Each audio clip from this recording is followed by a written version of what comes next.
remember thinking, surely we will not sign up to be foster parents. Like, let's just see how we can volunteer, get involved, dip our toe in the water. We were actually watching church online. It was in the midst of 2020. We saw an ad in church news for Arizona 127, Find Your Place in Foster Care. We signed up for the class. 15 minutes in, we looked at each other. We knew we were all in. By the end of the class, we were calling agencies to see how we can get licensed and start the process. Yeah. We've both been all over the world, visiting third world countries, helping out in orphanages, the international missions trips, but you don't actually know that it's here too. The need is just as great here. We knew that we needed to help. It's a long 7-8 months of trainings. It was a lot. Making sure that we were legitimate people who were gonna love kids well. Mm-hmm. We got the call that said, are you ready to accept a 2.5-year-old? So, and we just said, we had no idea what to ask. No, they literally train you on like, hey, you should ask these questions. And our minds went blank in the moment, and we just said, yeah, sure. So yeah, literally 5 hours after getting the official email and call that like you've been approved, you're officially licensed, we had a 2.5-year-old standing in our doorway. It was a very surreal moment. We don't have biological kids. No. So we weren't parents up until then. He made us a parent.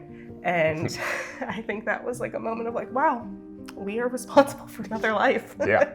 People were showing up at our doorstep in droves and dropping clothes, things that we needed. People really they have a heart for foster kids, and it's just so beautiful to see.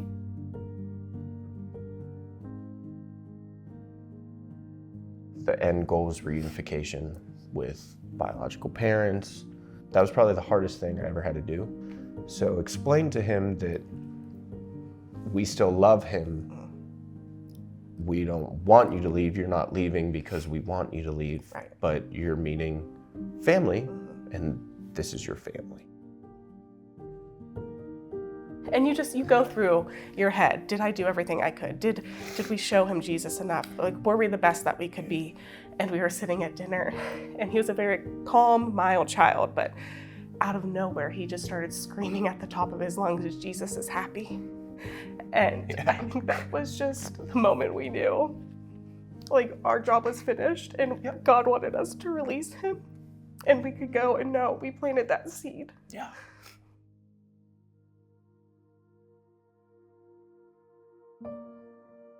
No one can really prepare you for what it's like to say goodbye to a child. You have to grieve someone who's still alive. And while we're so happy for his situation, he went to a beautiful home. Yeah. It's, there's still that hole in your heart. There'll always be little faces missing at our dining room table. We took a month off of foster care before we reopened, and then we did get another placement. We had her just about 2 weeks.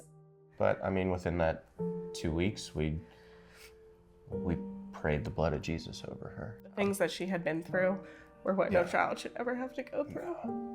No.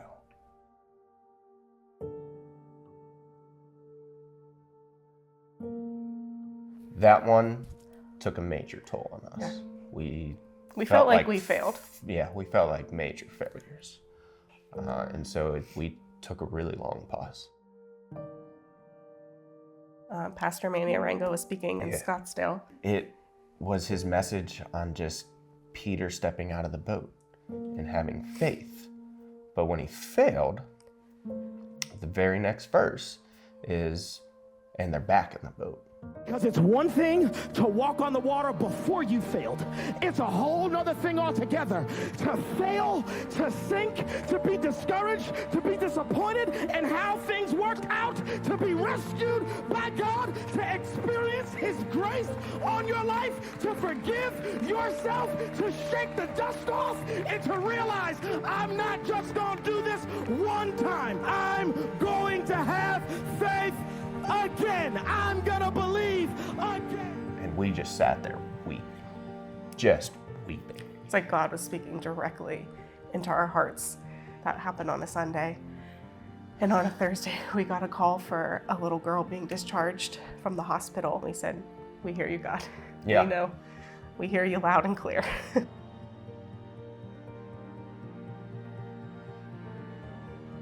weren't open to taking a kid. We were still on No. pause. One of the major things of us not saying yes to a newborn is we both work full-time careers. A week before we got the call, my work had just implemented fully paid foster parent leave, which was a beautiful. Doesn't happen. It's not a very common thing if you work in corporate America. Every door that we tried to say, oh, this won't work, God just flung it wide open and said, nope. You have 10 reasons why to say no, I have 15 to say yes.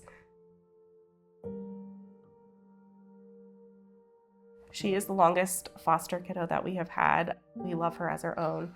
You know, we don't know the outcome of what will be, and we don't know the ending of the story, but God knows the ending, and He is configuring everything for her good and what's best for her. It's so important for these kids to have the church standing in the gap for them, to show them Jesus, to show them that there is someone who loves them greater than anything, and that the cruelness of this world, it won't define their life. Not everyone is equipped to take in kids. Absolutely. That's okay. But you are equipped to make meals. You are equipped to just be a shoulder to cry on.